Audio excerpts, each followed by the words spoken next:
I've been in the business for 40 years. Largest selection of pre-owned gear. I don't think there's a photographer in Atlanta who hasn't bought something from KTH. Or sold. Or sold. Or sold. Isn't it 46 years? This is 1979. That was a good year. That's all I'm saying. Wow. Every single item they have is inspected by certified technicians and graded. They all have a warranty, so you can buy with confidence. We would also like to thank APA Terminus Studios. Obviously, we need them. And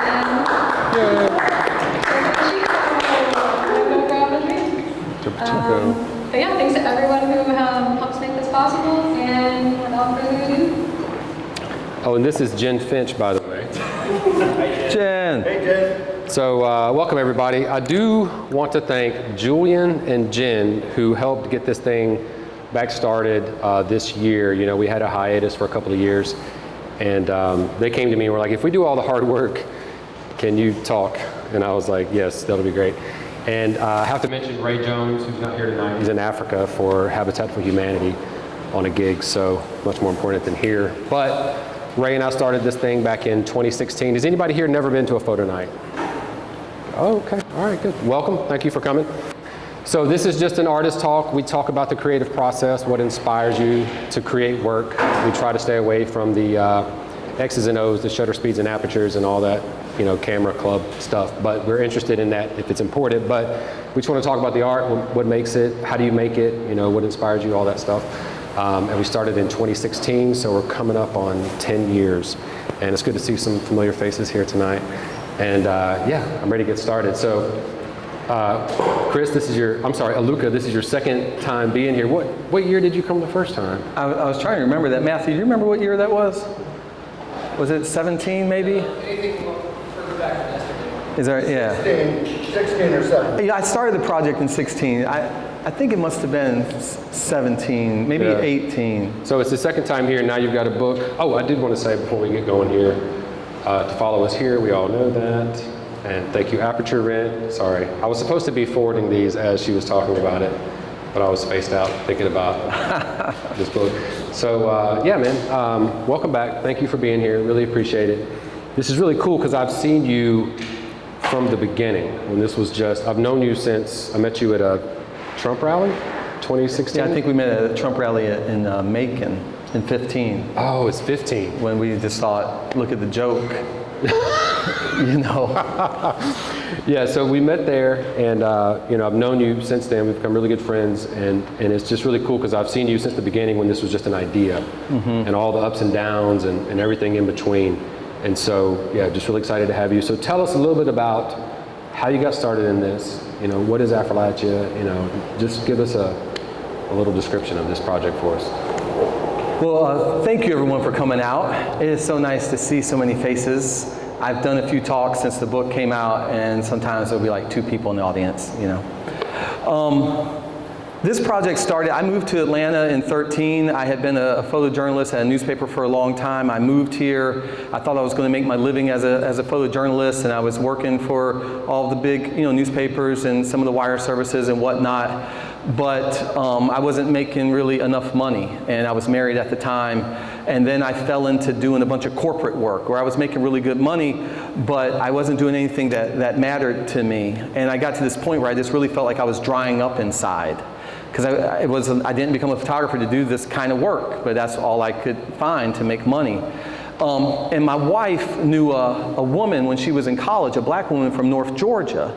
And the woman had told my ex-wife about how her grandmother worked with the plants and the herbs and the roots and these remedies and all these things in the mountains. And I had been camping and hiking in the mountains for a long time, and I didn't know anything about the black communities in the mountains, and I sure didn't know anything about the rich history and culture of the African American communities in the mountains. At one time, some of y'all may know this, but the black population in the mountains was as much as 10%.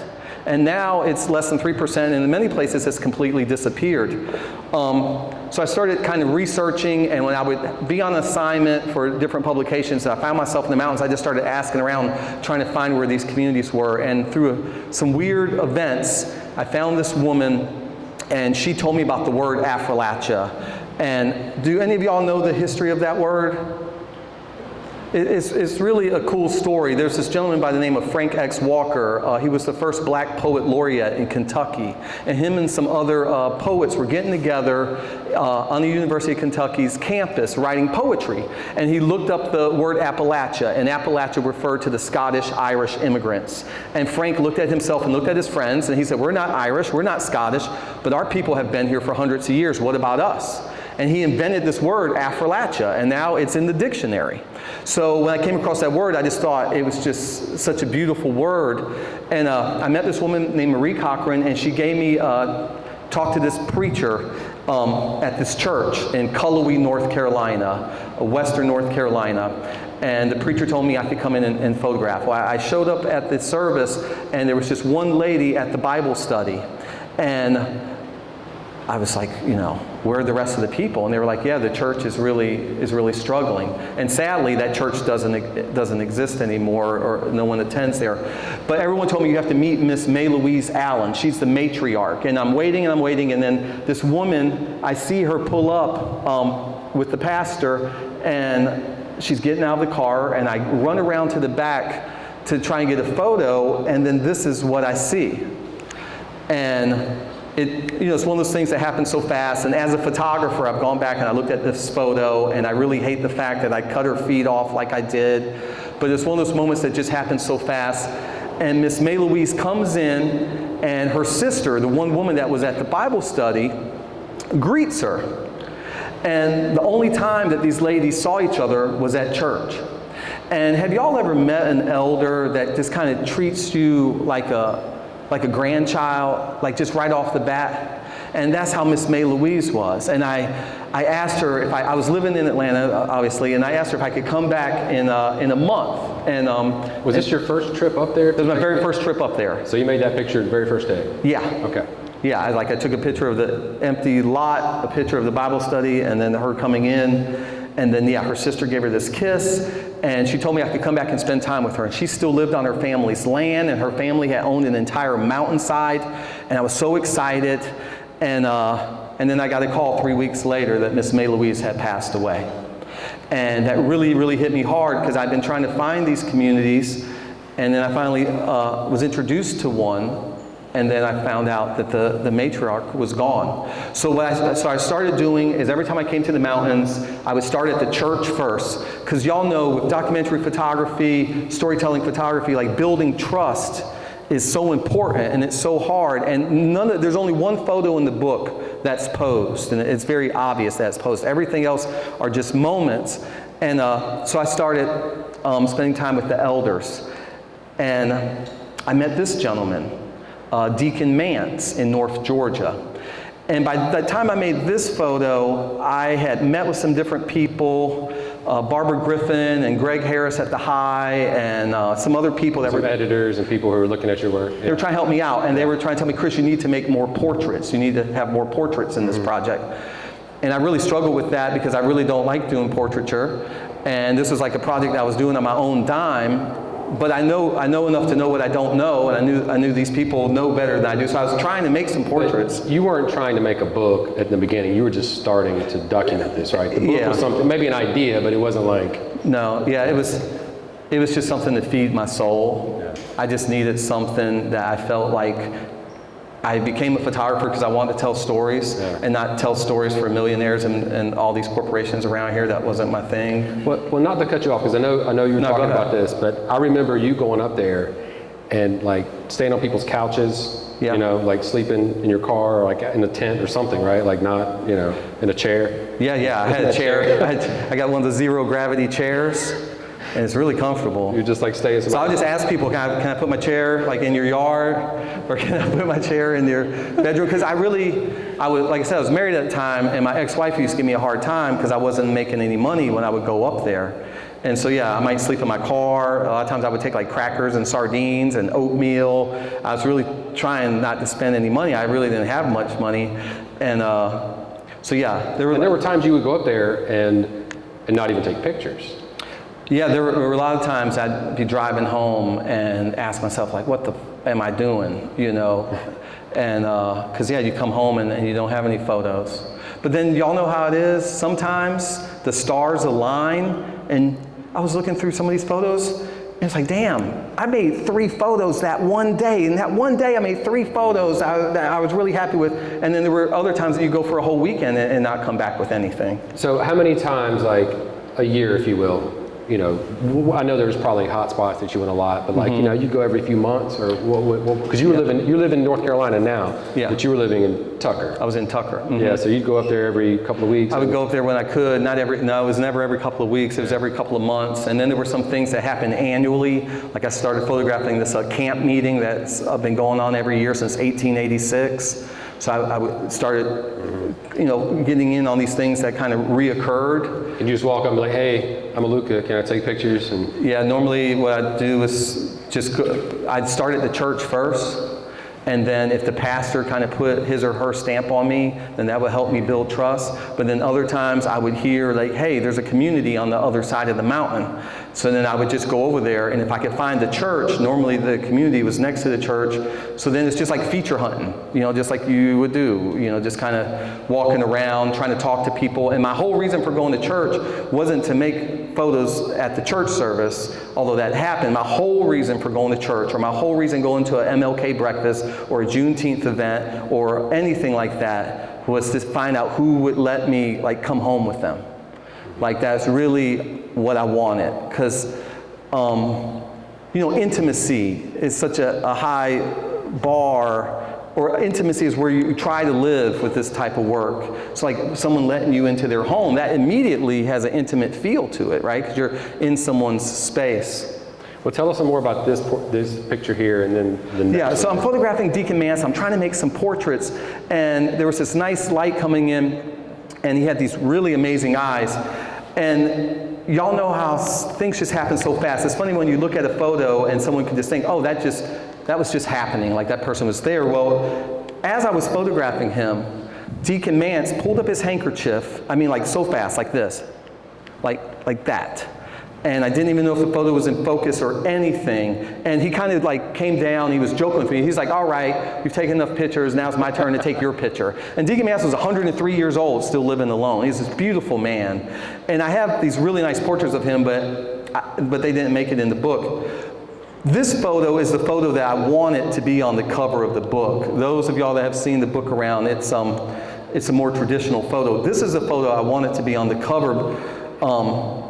I have a mentor this guy named Chuck Dye, that was my assignments editor back in South Carolina. Chuck helped me sequence this whole book. And Chuck had been talking to me for years about my photos not just being like the nuts and bolts and just informational and just a quick read. He's a news editor, right? He's a news editor, Yeah. and he was like, Chris, you really need to make your shit go beyond that and not just be on the surface. Quick reads. A quick read. So he tried to get me to get metaphor into my work. And when I saw Deacon Mance with that veil, it really stood out to me that black communities have been in these mountains for hundreds of years, and they have really been underdocumented. And a lot of work that has been done in Appalachia is, you know, a lot of that poverty porn and just making people look stupid and dumb and all of that. And it was really important for me not to go down that road. But yeah, this photo was really important to me. I wanted it to be the cover, but the publisher, because I signed a contract with them, it gave them control over what the cover was. And then the book had to go before a peer review because the University of Kentucky published it. When you publish a book with an academia press, it has to go under peer review. So a peer reviewer wanted this photo to be the cover of the book. And you don't shoot a lot of landscapes. No, I'm not a landscape photographer. Hardly any, right? Hardly any. But I've been in the mountains enough and shooting. So there's some photos, there's black and white landscapes in the book, and when you see a black and white landscape, there's no official chapters in the book, but they act as chapter breaks. If you see a black and white landscape, that lets you know you're about to go into a different world. And some of those landscapes go back like 20 years. But this is a photo I shot during COVID. And but then through my research, I spent time in this community that had been pushed off of their land. And come to find out, the land that they were being pushed off of was really close to where I had made this landscape photo. But this ended up being the cover photo. Yeah, this is, I mean, you made this early. Yeah. You made this, because you showed this the first time. I did. Yeah. Such a beautiful photo. And when you showed it last time at photo night, you talked about it not being, or like it's kind of an everyday photo or something, and then someone spoke up and said, no, that speaks to me. You should keep this photo, because you were thinking about. Yeah, there was a woman that stood up and she said, she wasn't a photographer, She's like, I've never seen this photo before. She said, this photo speaks to me. This reminds me of my aunt. This reminds me of my sister.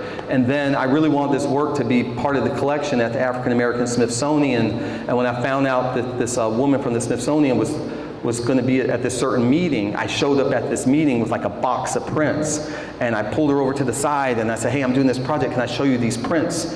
And if you give someone a gift, it psychologically makes them want to give you a gift. So I was trying to play that game, and I told her she could pick any photo she wanted, and this was the photo that she picked.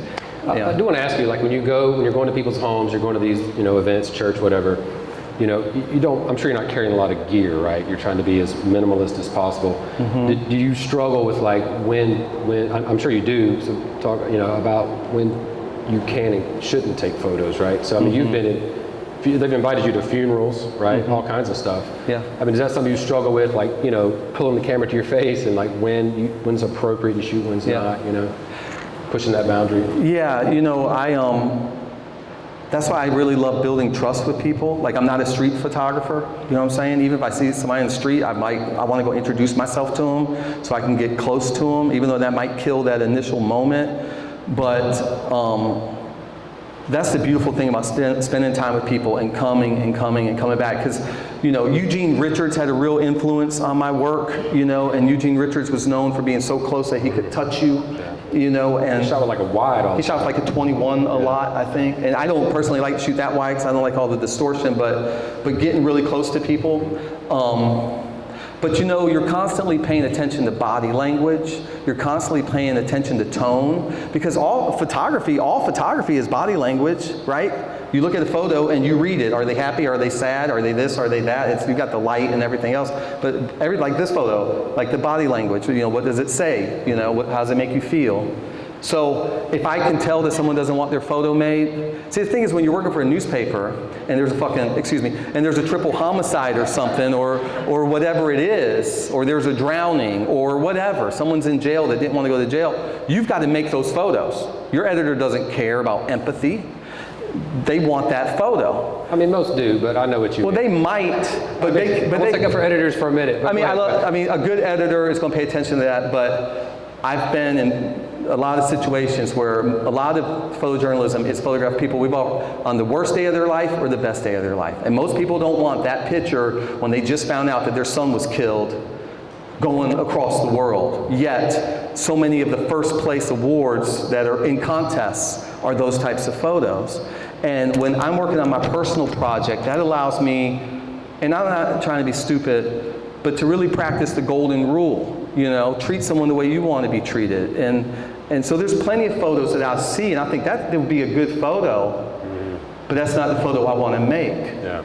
And if someone turns this way or turns that way, then I stop shooting them. And I tell people all the time, if you don't want me to photograph you, just let me know. Yeah. I'll photograph your hands. I'll photograph your feet. I don't have to photograph your face. Yeah. Well, I do want to get into this next story, because this next photo, because it's a really good story. So this is the one portrait that's in the book, and it's the very last photo in the book.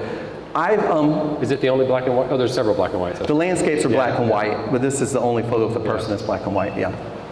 This is Mr. Cecil Dorsey. I met Mr. Dorsey in North Georgia when I was photographing this camp meeting. Do y'all know what a camp meeting is? No? It's almost like a revival. You hear about those tent revivals? Well, this camp meeting has been going on since 1886. Folks that were formerly enslaved went in, bought a big old portion of land, and would have like a revival there every year. And Mr. Dorsey's family was one of those original families. And I went and I photographed that camp meeting, and I took my tent and I camped out, and people were like, are you scared of the bears and all this and all that? but I'm not really worried about bears too much. And I met Mr. Cecil, and he said, if you really want to see some stuff, come pick me up and drive me around, and I'll show you some stuff. And I said, all right. So I go and I pick up Mr. Cecil, and we're going all around. And he's showing me, he's like, there was a black family here that owned this entire mountain. Over here, there used to be an apple orchard, and this is where, Mama would get apples and make pies and all that. And over here is where we would hunt for rabbits, and this is where the old wagon trail was, where we would ride to go to the camp meeting, like all this stuff. And I'm riding around with Mr. Cecil, and we're in White County, we're in Cleveland, Georgia, and I see this young man washing his truck. And a lot of times you didn't see young people out doing stuff. And Mr. Cecil's in the car with me, and I said, Mr. Cecil, would you mind hanging out in the car for a minute? I want to go out and see if this fellow will let me make his photographs. And he said, okay. And I jumped out real quick, and I went over to this fella, and I said, hey, my name is Aluka, and I'm doing this, and I'm doing that. Can I hang out? And he says, yeah. And then a lot of times I'm just like, act like I'm not here. And you can tell when people are posing for you and all this, so you kind of wait for that body language to change or for them to just do what they're thinking. Isaiah Jenkins was 16 years old. This was his first truck.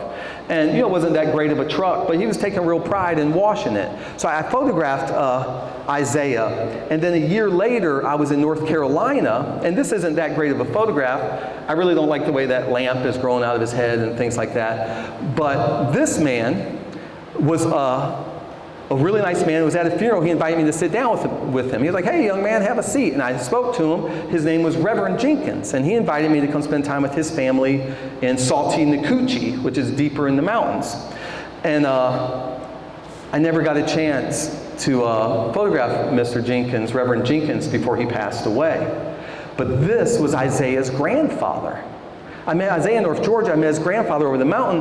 Well, Kid washing the truck. Yeah, the kid washing the truck. Well, Isaiah's father, Timmy Joe Jenkins, calls me one day. I had been spending time with him, and he called me and he said something like, Papa's gone, Daddy's gone.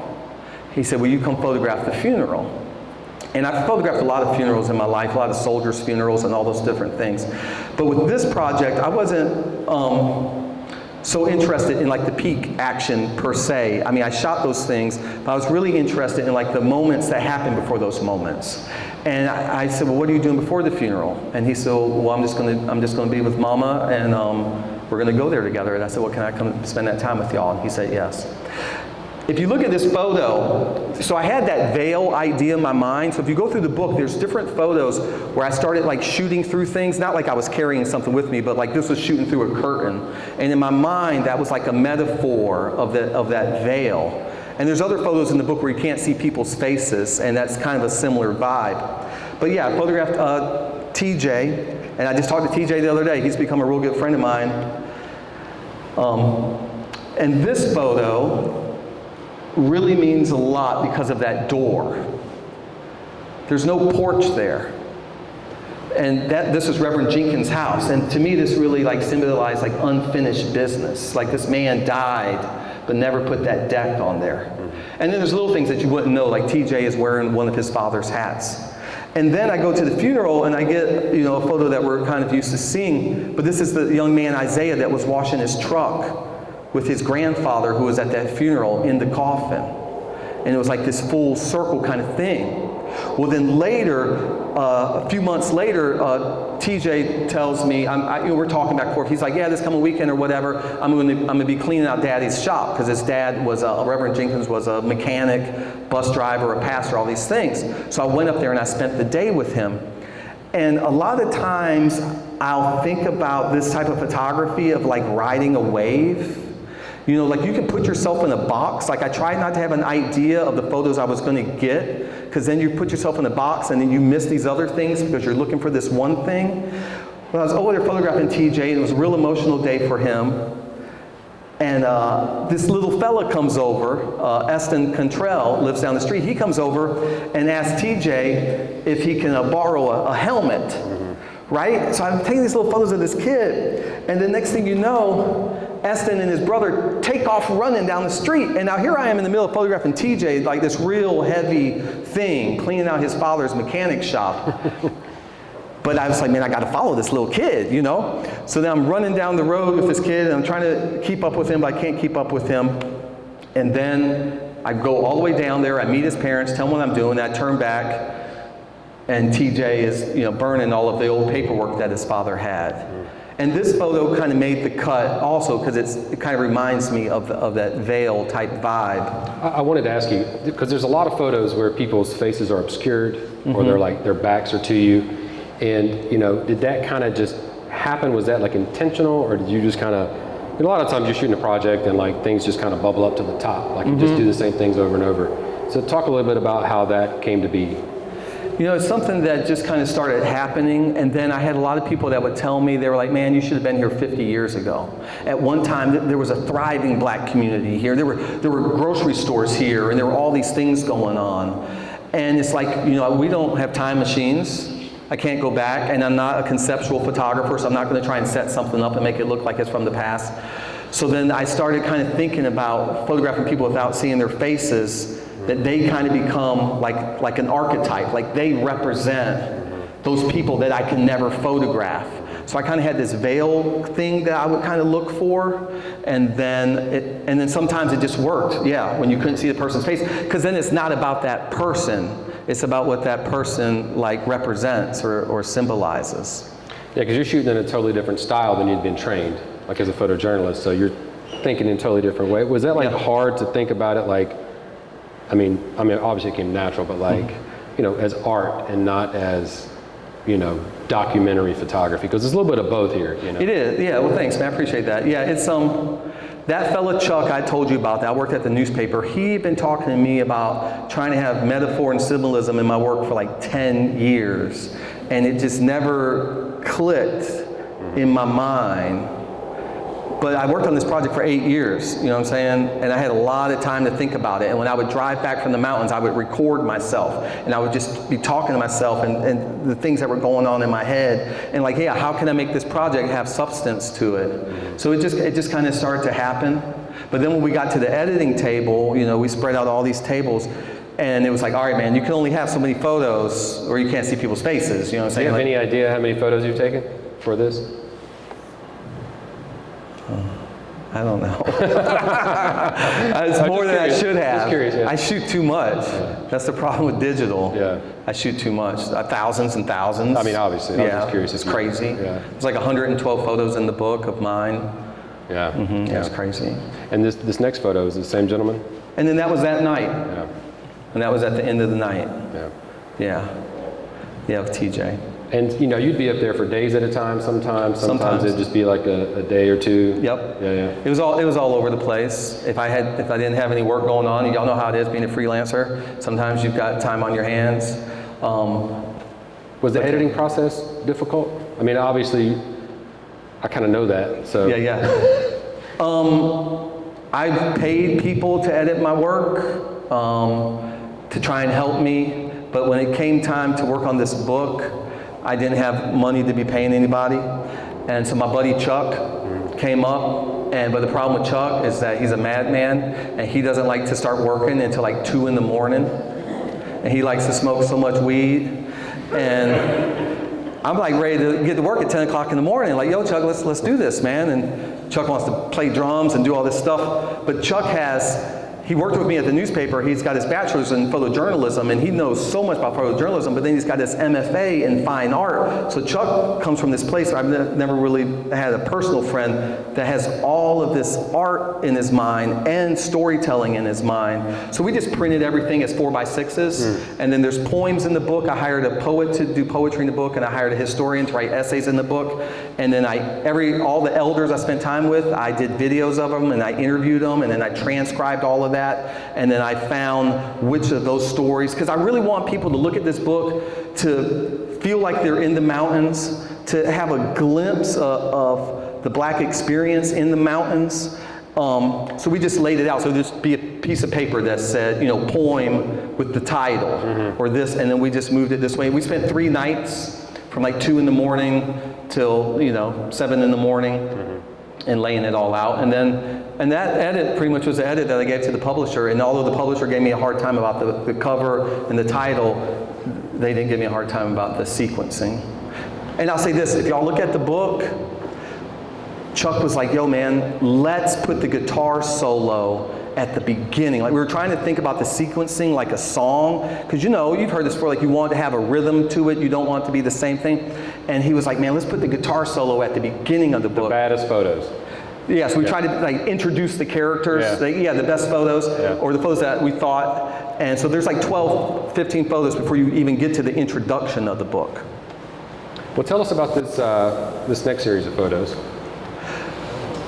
This was a photo of a beautiful woman named Miss Bessie Carter, and she was an elder I spent time with. And I asked Miss Bessie, her favorite thing to do was to go to church in this community called Texana. Texana was a community that was founded by a 16-year-old mixed race girl. Her family was Black, Irish, and Cherokee, and they were being pushed off of their land, and they sent their 16-year-old daughter to go find a new piece of land, and she built a lean-to, and it became the largest black community outside of Asheville, and it was completely not completely, but very self-sufficient during the whole Jim Crow era. They had a mortician, they had 3 grocery stores, they had a cobbler, all these things, and Miss Bessie was the matriarch. And I asked Miss Bessie, hey, what are you doing before church? And she said, well, I'm just going to be at home getting ready. I said, well, can I come spend that morning with you? So I drove up there and spent that morning with Miss Bessie, yeah. When you were going to do this, did you get any roadblocks? People were like, no, man, I'm not in. I'm sure you had some, but like, you know, was there any difficulty in gaining access to folks or communities? Because these are spread out all over North Georgia, North Carolina, Tennessee, North Carolina, and Georgia. Yeah. Sometimes I was in Texana and there was this guy hitting golf balls off the side of the mountain. And I was like, oh man, that would be really cool. And I asked him if I could make some hang out, and he was like, no, you need to get out of here.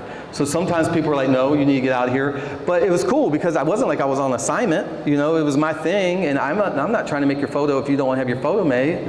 When I pulled up at Miss Bessie's house, I don't know, about a month later, I came back to spend time with her, and I was out in the driveway. Her house was up here, and the driveway's down here, and I'm getting my equipment out, and I heard this voice say, hey, what are you doing over there? And there's like woods and mountains. I looked around, I didn't see anyone, and I hear the voice again, hey, what are you doing over there? And I look, and I see this guy.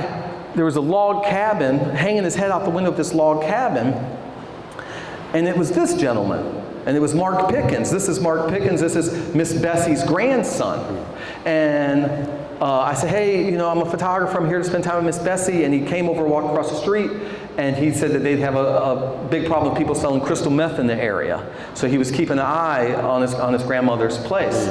But then I found out that Mark liked to go hunting, and he liked racing and all these different things. So I went out hunting with Mark a bunch of times, bear hunting and hog hunting. And you know what's crazy, y'all? Is in your mind, you think, oh man, I'm going bear hunting, right? I've never been bear hunting before. Like I envisioned this picture of like this bear that's like bloody, and they're like taking the guts out, or whatever it is, you know, and there's like guns and stuff.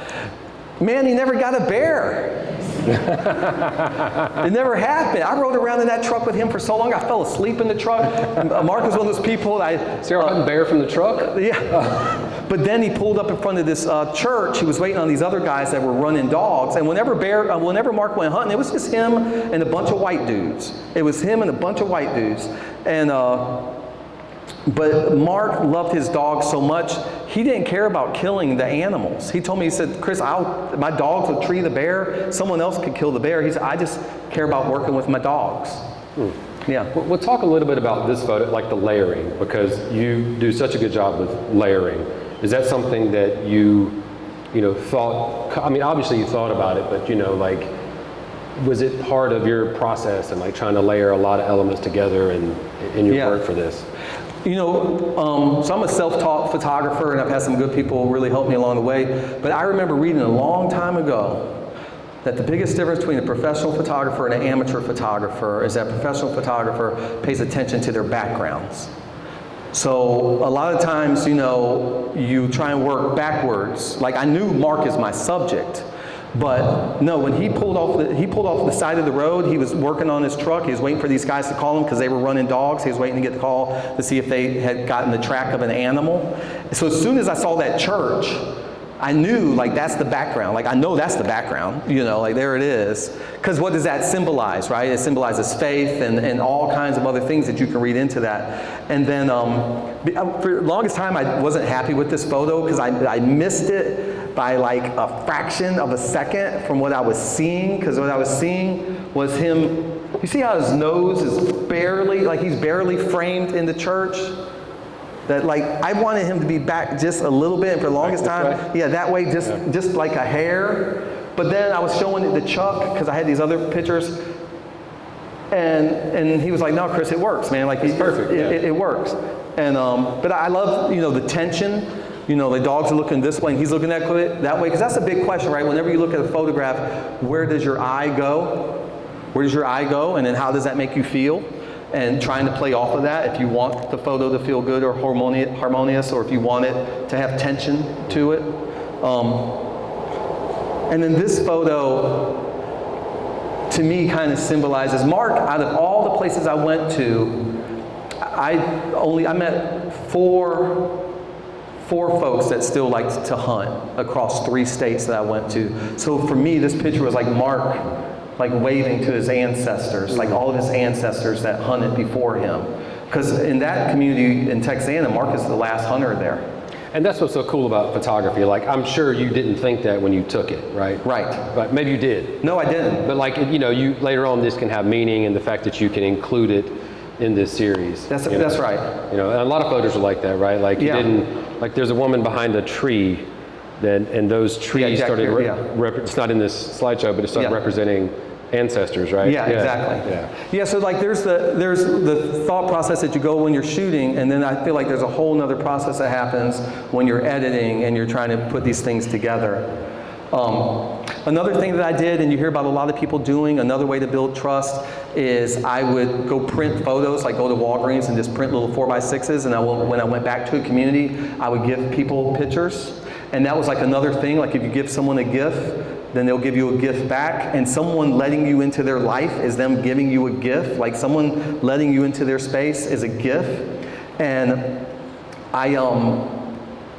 this photo was, I know as kids playing, and when I worked at the newspaper, a lot of times we frowned upon pictures of kids playing, because it's like, oh, it's like, you know, shooting fish in a barrel, it's an easy thing to do, blah, blah, blah, blah, blah.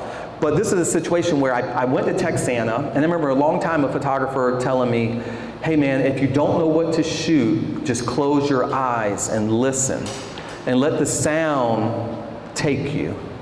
And I pulled up at this church, and first I heard these people talking off in the distance. First I heard chickens, then I heard these people talking off in the distance. So I went to where the people were talking, and there was this woman on her front porch talking to this man, and then I built a rapport and asked her if I could come inside of her house and spend time with her, and she said yes. And I was photographing her in her house, and while we were in the house and her screen door was open, I heard the sound of kids playing. And like, you never see kids playing outside anymore. You hardly see kids playing. So I hear the sound of kids playing, so it's kind of like riding that wave kind of thing. So her name was Mary. I think her name was Mary. And so I was like, hey Mary, I gotta go. You know, I'll be back. And so I go, and I come to this dirt road, and at the end of the dirt road, I see these kids playing. And I'm walking up, and if y'all have ever approached people and you're trying to photograph their children, you know, that's like a weird thing. It's a weird thing. Yeah. Like, who is this dude? And da da da da da. And in my mind, I was just chanting to myself. I was like, please say yes. Please say yes. Please say yes. And I go up and I give the woman my spill, and she looks at me and she says, don't you remember me? And she said, remember, you photographed Takira like 4 years ago, and you gave us those photos. And then I remembered, of course, because the little girl there with the hose, she was much smaller, and she was playing baseball with her dad. And she said, yeah, photograph as much as you want. And so then I'm photographing that. And the reason why this photo made the cut is a lot to do because it gives a real sense of place. Even though all this work was done in the mountains, you would have thought it was just in a rural area, not necessarily the mountains. But then on the left, that's a mountain, right? That's what I'm saying. Yeah. So like I was like, ooh, I've got to include that in the shot. And then the kudzu, you know, just eating that car. And so much of Texana, this is where there were 3 grocery stores and the mortician and all that. None of those places are there anymore, and there's kudzu everywhere. And then also the swimming pool. Like the swimming pool is falling down, but it's still kids playing and having a great time. So I'm photographing this, but then this one little fella walks off to the side, and I was able to make this photo. And this kind of tied into that whole idea of not seeing people's faces and all of that. And to me, that really lifted this up, because this isn't a picture of kids playing. All of a sudden, it's like, you know, what's going on in that kid's mind? You know, like what's in that forest? You know, makes you, I guess that's what I'm getting at, is the pictures where you can't see people's faces, or the veils, those types of things. If a picture can make you ask questions rather than giving you answers, I think you need both of those when you're telling a story. You can't just have all these questions. You've got to have answers, but if it can be a mix, then it can really draw you in. Well, you've done a really good job of that, of having both. I think you've done great on it. And I want you to talk a little bit about, because you told me this concept years ago about having a passport person, right? Oh, yeah. And so, you know, in journalism, photojournalism is, you know, you find that someone in the community, like you're talking about the pastor, right? Yeah. You just need that one person to give you like credence, Yeah. and then everybody buys in, right? Yeah. And then you can find the next passport person to get into that, right? That's exactly right. And that's just how you create, you know, we're able to create this whole body of work is by doing that, right? Yeah, I mean, it's really true. That was one of the keys. That, you know, going to the church was great, because the church has always been a place of refuge in the mountains. But yeah, if Pastor Jenkins says that I'm cool, And he would just say that in front of the congregation. He'd be like, well, even if he didn't even have to say it, the fact that he allows me in the church, you know. But then as I would meet people, the first thing I'm doing is dropping names. I'm dropping names, and then I was real quick to tell you're like people. those salesmen at the front door that are like, hey, I know Mary down Yeah, the street. exactly. Hey, I was just over at Mary's house, so-and-so, da-da-da. Yeah, can I come spend time with y'all? When you're looking for a passport person, normally the extrovert, normally the loudest person is the person that's going to let you in, not the introvert. You got to really warm up to the introvert. You got to really take your time. And matching your tone with someone else's tone, if they talk slow, even if, you know, not that you're trying to be phony, but just if they talk slow, talk a little slower. Match their whole If they- energy, right? Yeah. Yeah, just trying to be in that vibe to where people aren't like turned off by you. And you can't tell from looking at me, but my father's black and my mother's white. And a lot of times when I would talk to people, I could see there was a wall. Like, who's this white dude? A lot of times they'd be like, oh, you must be with the newspaper, da-da-da-da-da, right? Because that's the only time white people come around here taking pictures. But then when I would tell them about my family history, and we experienced a lot of racism when I was a kid, like the KKK burned a cross in our front yard, and the cops almost took my dad to jail because they thought he had kidnapped a little white boy, and all this stuff. And I've heard some crazy stories up in the mountains, you know, experiences people have had. And then once I would share that part of myself with them, then they would open up with me. And then I found so many biracial families in the mountains, because the black communities are so small, right? People have to go outside of that to find the people they want to marry. Yeah. Yeah, I'm really excited about this next picture, because I know that you've got a really good story with this moment. Yeah, so this picture is really, really special to me, and I kind of talk about this a little bit in the book, but I've been working on this project for a little while, and I had pitched it to Reuters, I had pitched it to New York Times, I might have pitched it to CNN, I can't remember. I pitched it to a bunch of different places, and nobody was interested, right? CNN would have been interested, that's what he's saying. They probably would have. I pitched it to everyone I knew and sent them links to it, and no one was interested, you know? And it was like, and then I applied for some grants. I got one little small grant, but nothing else. And it was like, I had to ask myself, like, what am I doing? Like, what am I doing? Is this really an important story? And so I went back to Texana, and I actually took my mom with me. And because my mom's a big time Christian and all that. And I took her to this church. And normally I've got my bag with a few cameras and a few lenses, you know, but I just went up there with one camera and one lens. And I was like, I'm just going to go up there and see if this is a story I want to do. And I went through the church service. I didn't make one single photograph. I looked around the community. I didn't make any photographs. And I was driving home, and I was really thinking I was going to quit this thing. You know, there's so many stories I could tell in Atlanta, right? There's so much work to be done around here. Why am I driving back and forth to the mountains? No one cares, da-da-da-da-da. And then when I came off of the mountain, I saw this dad and his son sitting at this gas station, and because his wife worked at the gas station. And, you know, my dad was a dark-skinned man, and not that this gentleman is dark-skinned, but I saw this father and son, and obviously you can tell he's biracial. And man, it just really spoke to me. And I asked him, hey, can I hang out with y'all for a little while? He said, yeah, and I hung out for about 30 minutes. And I went home and I was like renewed. And after the day, I said, man, I don't care if nobody cares, if publications don't want to run it, or if no one cares, I'm going to keep doing this thing because it's important to me. And then one of the coolest things that happened, this picture was made in like 17 or 18. After the book came out, so many people that are in the book didn't know that there was going to be a book. When I started, I wasn't pitching it to people like, hey, I'm doing a book. I went around asking, hey, where are these people at? Now, funny enough, this guy told me his last name was Cantrell. That's not his last name. He didn't trust me enough. He trusted me enough to let me photograph him, but he didn't trust me enough to give me his real name. So I went to this, it was an MLK breakfast in Texana, and I was showing the book to people, and I said, hey, how do you know where I can find Pete Cantrell? And the dude was like, that's not Pete Cantrell, that's Pete, I can't remember what his real name is. I said, well, where do they live? He said, well, they're in these apartments over the river, blah, blah, blah. So I go over the river, I go to these apartments, but he didn't know which apartment it was, so I just started knocking on doors. Wait, you started knocking on doors? Yeah, I started knocking on doors. And so I started knocking on doors, and then I come to this one door, and Pete comes to the door. And I said, you know, he remembered me. So the other doors, you just said, hey, is Pete here? You know what? No one answered any of the other doors. No one answered any of the other doors. But your line was going to be like, hey, does this guy live here? Right. And Jaden was the little fella's name. The one mean mugging you? Yeah, one mean mugging me. And now that little boy is like, I don't know, 10 years old or something. Like, he's big, you know. And man, they were so happy. And then he was like, but this isn't my last name. I said, man, that's the name you gave me. It's in my notepad. Because I'll write the person's name, and then I photograph my notepad in case I lose my notepad. I still have it. So if I go back years later, it's in my file of photographs. And I'll tell you something that's really cool, y'all, is like I said earlier, I really want this work, some of it to be in the archives at the Smithsonian. And Kelly Elaine Navies, that wrote the poetry in the book, leads the oral history program there.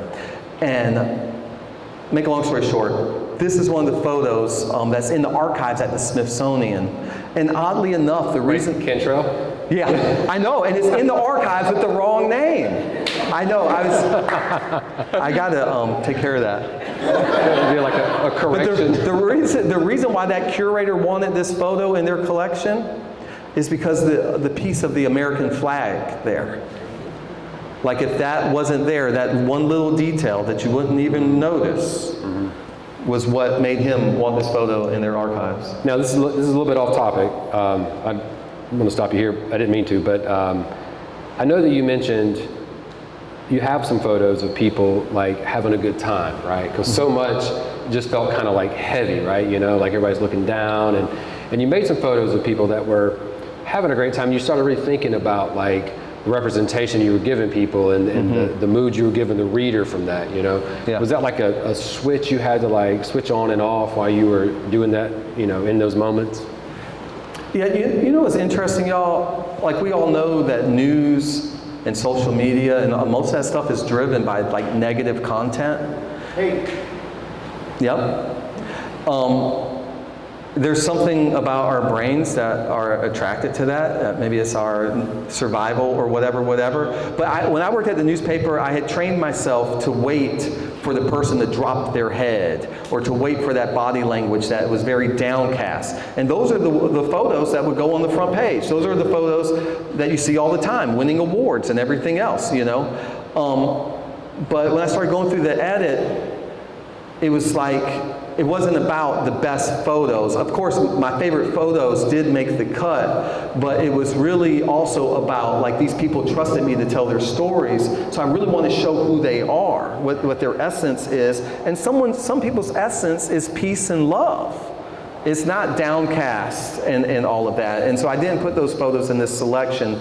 But if you look at the book, near the end of the book, it's kind of like the falling action part of the book. You'll notice a series. It's like 10 different pictures, and each one is like the photo that was taken the second or 2 seconds after the first one. So like there's one photo where it's at this men's church choir and everyone's kind of looking down and they look sad and you're like, man, like what's going, like did somebody die, you know? But then the next photo, they're like laughing and they're happy, you know? And so I couldn't decide which one, but I was like, you put both of them together, it really tells a story. But when you're working with a lot of editors or something, or you're working at a paper, or you're putting together a slideshow for online, you don't want redundancy, right? You got to cut something. We can't have 2 pictures of the same people. You got to cut it, you know?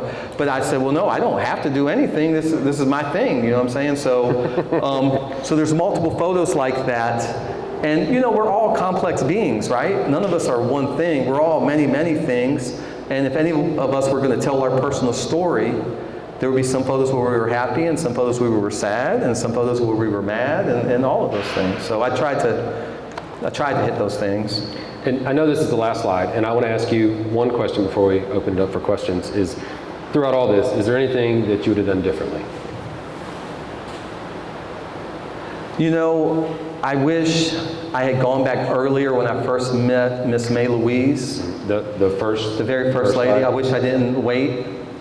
And same with Reverend Jenkins. That's my biggest regret. About a third of the people, and now about every month or two someone calls me and someone else has passed away. There's so many people that passed away and I didn't really get time I wasn't able to spend time with them. Mm-hmm. So that was my regret. But you know, that's the hard thing about it. When you're working on something that's your own dollar, you know, then you can't, it's hard to do that. You can't just drop everything and go, you know, or spend a month up there. Yeah, that would be nice. Well, thank you for that. We're going to open it up for questions, if we have any, before we shut it down. Yes, sir. All right, so how has your relationship with photography evolved? Like, what's your relationship with your camera now? I'm going to repeat it so you could hear. What's your relationship with photography? How has it evolved since doing this project, like with your camera and how you operate? You know, what's interesting is I live in Appalachia now. I'm like deep in the mountains now. And I carry a camera with me, you know, almost every day, you know. And it's kind of like I mentioned earlier, like you see photos and you know, oh, that would be a great photograph. But you're like, I don't want to make that photograph. Like, what's the point in me making that photograph? So I don't know. When I was younger, I didn't care. It was just all about making the best photograph. I didn't care. That's all it was. I was just feeding my ego. And now I'm at a point where it's like in the year 25, none of this is going to matter. You know what I'm saying? So I don't know. I'm trying to practice even more empathy with my work, but then when I look at my photos at the end of the year and I say, what did I make this year that I'm proud of? It's less and less. So yeah. I will say that's a good question. Really hard critic on yourself. I'm critical. Critical Chris. Critical Chris. Kevin doesn't like to look at photos with me too much. I'm very hard on myself and on other work and everything else. Yeah. It's all good. Yeah. We all got flaws. All right, here we go. That's right. Here. I'll get you guys. Yeah. I got 2 questions. First one, do you find yourself going through trends in your photography, like using certain lenses or certain angles, perspectives? And the second question, when you're photographing these people, do you talk to them, try to get to know them, like break the ice? Yeah. Or are you just kind of standing back and like letting the scene or their life unfold? You mean like during the moment, are you kind of like a fly on the wall? Like, or this picture, like, were you talking to them, like, hey, I'm a photographer, I'm shooting this, or like trying to get things, or I don't know, trying to get them to loosen up, or? Yeah, what I like to do is I like to introduce myself and just tell them, act like I'm not here. And then wait for their body language to change where they're not putting on a pose or a smile or like, hey, look at little Johnny. Like, so it takes a long time to kind of wait for that to drop. But no, I'm real big about introducing myself to people and them knowing, because I want to get close. Like, I'm going to get like this close to you, you know. But a lot of times what I do is I will start from back here and work my way in, like real slow, to where by the time I finally do like literally get in somebody's face, obviously they know I'm there, but I don't know. It doesn't feel like it feels like they've kind of gradual. Yeah, so just going slow and then but reading their body language. But then say if you're doing that little process and then you see someone cross their arms or they turn away or whatever, then I'll kind of pull back. Have you ever done that thing to where, like, if I'm photographing you, I'm shooting over here? Yeah. So you're not looking, then I'm I like... do that. I do that a lot with kids, yeah. Or sometimes, like once I've kind of, everyone knows I'm there, like, oh, he's here, he's making photographs, let's just let him do his thing. Then a lot of times I'm paying attention to Adrian over here. I'm acting like I'm photographing Kevin, but I'm really focused and have my exposure set for over here, so that when this thing happens over here, I'm ready for it. the first part of the question was any trends, like lenses or particular things, like phases you go through. Man, it's so funny, right? I was the other night, should I get a 51.2? Should I get a 51.4? Should I get a 51.8? I don't know. I don't really like to shoot with a 50, but Robert Frank used a 50 and and then, so I have this little camera that has a fixed 28 on it, and it's really light and small. I'm almost 50 years old now, so like my shoulder starts to, my body's bothering me a little bit. So light and small is what I like. I really love the combo of like a 35 and a 135. And I really, I used my 100 macro for a longer lens, but I told myself the other day, I said, Chris, if you can't make a good photo with this 28, then you can't make a good photo, man. You should just quit. You should just quit. Like, let's just make it work. Because you can have too many choices. You look in your camera bag, you have too many choices sometimes. And like a 7200 is a great lens, but it's so big and so heavy, and like it's obvious that, like, damn, look at the size of that guy's lens, And so it's like, I'm constantly trying to balance it out, man. He's still trying to figure it out. I am trying to figure it out. So we had these right here. Sorry, you. Okay, I didn't get a chance to answer this question earlier, but when did you realize this was a book? When did you realize this was a book? Yeah. That's a good question. Man, I had always wanted to do a book. When my buddy Chuck first gave me Robert Frank's The Americans, have you ever seen The Americans? First time he gave me that book, and I know a lot of people had that experience. It's like, I want to do a book one day, And I found out that University Press of Kentucky, who's the publisher, was doing a whole series on diversity in Appalachia. And when I found out about that, and they knew about the work, I didn't have to go to them, someone else told them about it, so then they came to me. I don't really know exactly when. After I had worked on it for about 3 years, I knew I wanted it to become a book, but I didn't know anything about the book publishing world, and that whole world is so aggravating and frustrating, and I don't know, it was probably around 2019 or so, I think. But then, somewhere around there, I was like, I think I have enough. Because I had other projects, but it wasn't enough. It was about 3 years in? Yeah. About 3 years in, yeah. Over here? Sorry, this might be kind of a personal question, but how did your loved ones, your family, your mom and dad feel about your journey and, really diving deeper into, your culture and roots? How did they feel about that? Is that a conversation? Oh, that's a good question. Did everybody hear that? The question, please, for the video. Okay, John, I will. That's right. How did your family feel about you doing this work, coming from a white and black family, and this community? How did they feel about the work? Right? Yeah. So my dad died when I was a teenager, so I don't have that connection. My mom is a typical mom. She's just proud and happy. You know what I'm saying? And my mom.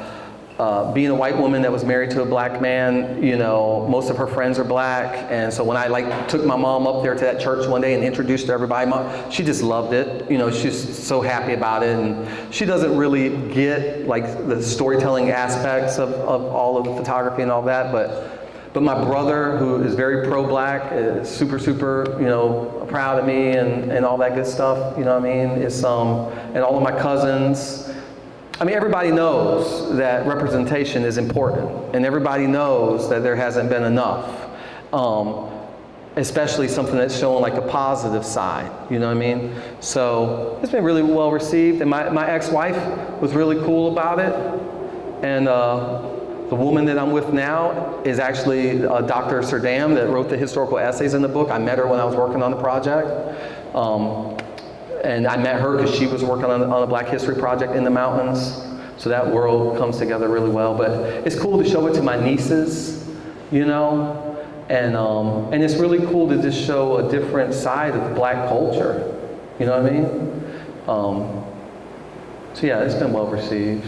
I didn't have anybody say anything stupid or nothing. We got time for a few more? Yeah. All right, so right here and then right there. I got you next. Go ahead. Was there a difference in how the older and younger folks interacted and reacted to you? That's a good question. Is there a hang on, John, I got it. Was there a difference in how the younger and older generations reacted to you? Did I get it right? Okay. The older folks, so say 65 plus, for the most part, they were really, really supportive, and they really got it, and they really understood how important it was. And then the really, really young people, like the kids and teenagers, you know, they just like having their pictures taken. You know, they just think it's cool to have a camera around. Sometimes I'd give them a camera and let them go take pictures and stuff like that. What was challenging is the people that were, say, between like 40 and 60, like people in that range, were really kind of like, there's nothing special, like kind of felt like there's nothing special about what we're doing. There's nothing special about who I am. Like they had a hard time, I felt like, understanding that this was really, not everybody, but that it was just really, it was really important. So it was kind of like this extreme. And I'm trying to get funding to do a second book, and I'm going to West Virginia tomorrow, matter of fact, to photograph a family reunion. But in the second book, I really want to try and fill that gap and focus like on from like teenagers to like, you know, 50 or so, and try and fill, I'll still spend time with elders and all that, but I really want to try and fill that gap. You know, it's hard for a lot of us to feel like we're important, or that we're special, or that our story matters. And I don't know if it's, you know, that generation or what. And that's my generation, you know. Back here? Yeah, my question is about publishing. Yeah. The timeline that it took you to actually get one publisher, or maybe you had to go through multiple publishers to actually, you know, get it started, you know, get it going. And once you gave them a packet of information, did you have to go back and give them additional information that was missing, that they wanted to see? Yeah. That's basically. So about publishing, how hard was it to get a publisher? Once you had one, did you have to give them more information? You know, just talk about that process. Did I get it right? It's like, timeline. it's so crazy. I'm like, how in the world are there so many books in the world? You know, because I come from this newspaper background where like every day we got to put a paper out, like every day. Words and pictures and designers and everything has to go out, and you just get it done. And it was crazy to me, and you know, my experience is very limited because this is my first book, and it was with Academia Press, but it was crazy. I submitted the whole manuscript to them in 22. I submitted the whole manuscript October 22. The book wasn't, I didn't get the book until 2 years later, October 24th. That is how long it took. It was crazy. Now imagine this. I gave them the whole manuscript. Every picture, every word, photos are like toned for their press and ready to go. It's sequenced out and everything. It's a very, very slow, laborious, terrible process. And the crazy thing is, they would hit me up and be like, whatever it was, whatever the request was, they would hit me up on a Monday, and it's like they want it before the end of the week. And And I'd say, hey man, I'm a working photographer. It's not like I'm retired. It's like I can just drop everything I have going to do what y'all want me to do. I mean, and it would just be like out of the blue. And you would think that they would give you like this timeline of like, hey, we're going to ask you for this and we're going to ask you for this. It was so stressful. And I tell you what, y'all, this is a little side note, but when you work at a newspaper, you have a relationship with the designer, right? You're looking at the pages and all these different things. They would never let me talk to the designer. I never once got to talk to the designer. And when they sent me the manuscript, like designed, laid out and everything, it looked terrible. It looked so terrible that when I showed it to my buddy Chuck, he thought it was a joke. He was like, yeah, whatever, Chris, yeah, fuck you, man, da da da da. And I was like, no, man, this is real. Why don't you tell us how you really feel? This is real. and I won't go too long about it, but I'll say this. So I went back to them and I said, hey, y'all, this is terrible. Like, we've got to change this up. And all I wanted was, if you look at the design of the book, it's very simple, it's very traditional. There's nothing crazy or super creative about it. It's very simple. But they were trying to be all creative. And then the head lady came to me, and the director woman over the whole press, and she said, look, Chris, according to the contract, we are in control of the design. I think it looks beautiful, and this is what we're doing. That was it.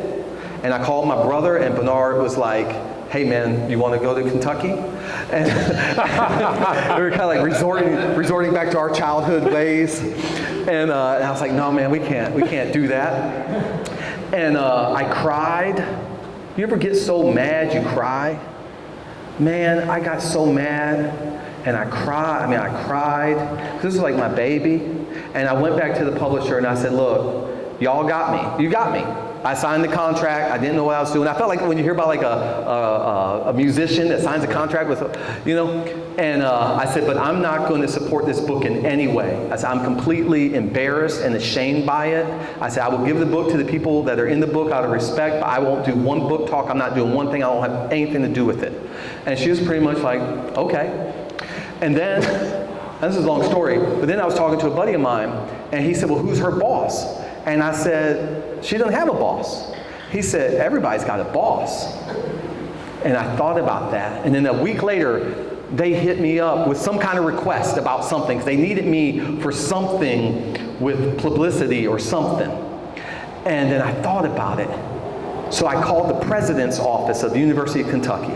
And I called the president's office. It's just like knocking on doors at the apartment, right? It's just like knocking on doors. Don't give up. Yeah, don't give like, up. Hey. I had cried. I got mad, but I was feeling better. And I spoke to the provost in the president's office. And what was really cool is that she used to teach journalism, and she had just gotten one of Pete Sousa's books on Obama. And when I started telling her what I wanted, I hadn't seen that book. I've seen some of the images, but anyhow, the design I wanted was similar. It wasn't anything crazy. She was like, let me see what I can do.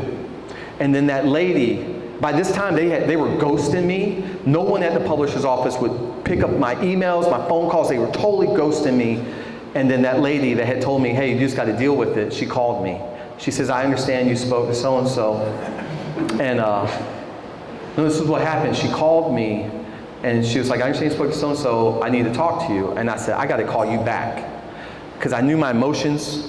And I got off the phone with her, and I was in the woods by myself, and I did some deep breathing. And I told myself, I said, no matter what she says to me, I'm going to be cool. Like, I'm not going to raise my voice. I'm not going to say anything stupid. No matter what she says to me, I'm just going to be cool. I'm just going to listen to her. And I called her back. And it was kind of cool because then that kind of gave me the power when I was like, hey, I'm going to have to call you back. And when I called her back, and it was beautiful. She says, I understand you spoke to so-and-so. What do I have to do to make you happy? And I said, it's real simple. Move the captions. I said, move the captions down. Send her the photos on the page. It's a very simple thing. Yeah. And they did about 90% of what I asked them to do. And so it's very challenging, man.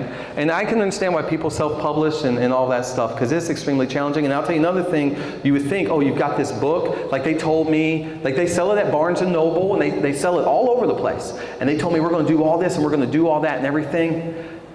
They haven't set up they set up one book talk for me in South Carolina, and the project isn't even in South Carolina. I went to a book talk there after my town I lived in got flooded out by Helene to talk to like 3 people. And after that, they didn't do one single thing. So I've just had to do everything.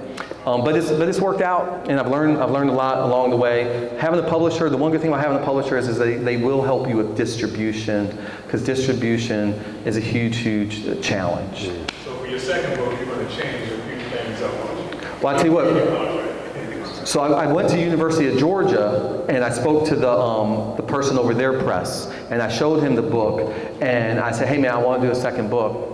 And he said, we'd love to do a second book. And I said, well, I had to raise $16,000 because Kentucky said they were going to do the book for free, but it was going to be a small paperback. And I said, I'm not doing it if it's a small paperback. I was like, I want this book to hold its own. When you go into the Appalachian section, most of the pictures, most of those books have white folks on the cover or landscapes on the cover. And this is the first photography book to honor the black communities in Appalachia, southern Appalachia. And I was like, man, it's got to be on point. It's got to hold its own. And they said, well, if you want to do all that, they told me you have to raise $19,000.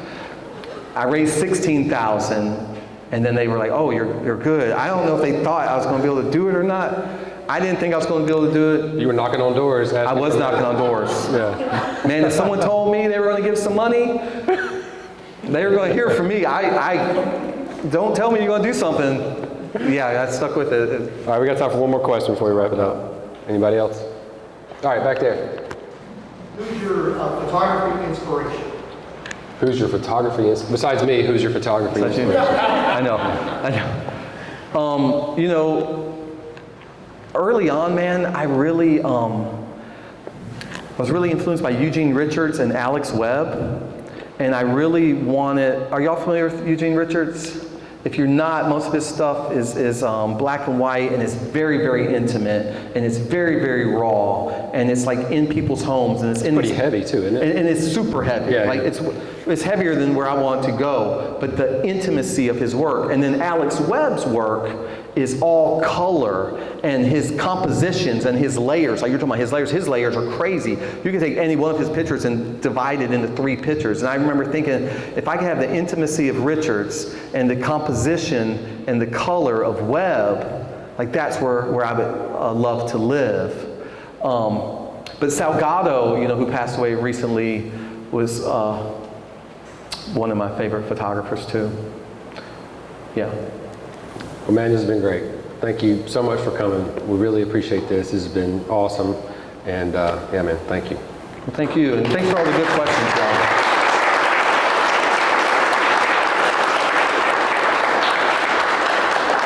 I do have like 6 books here. They're $50 if you want them. They're also $50 on Amazon, but you got to pay for taxes if you buy it at Amazon. Yeah. So if you want a book, let me know. Thank you. And we will announce we don't have everything lined up, do we, Jen, for the next one? No, I think that's a no. I can't see you. October 23rd. I'm just kidding. October 23rd. TBA, TBD. We'll get it all figured out. But we really appreciate y'all coming here. We can't do it without you. I'm so glad to see all your smiling faces and hang out for a little bit. We got some drinks, network, and yeah, have a good night. All right.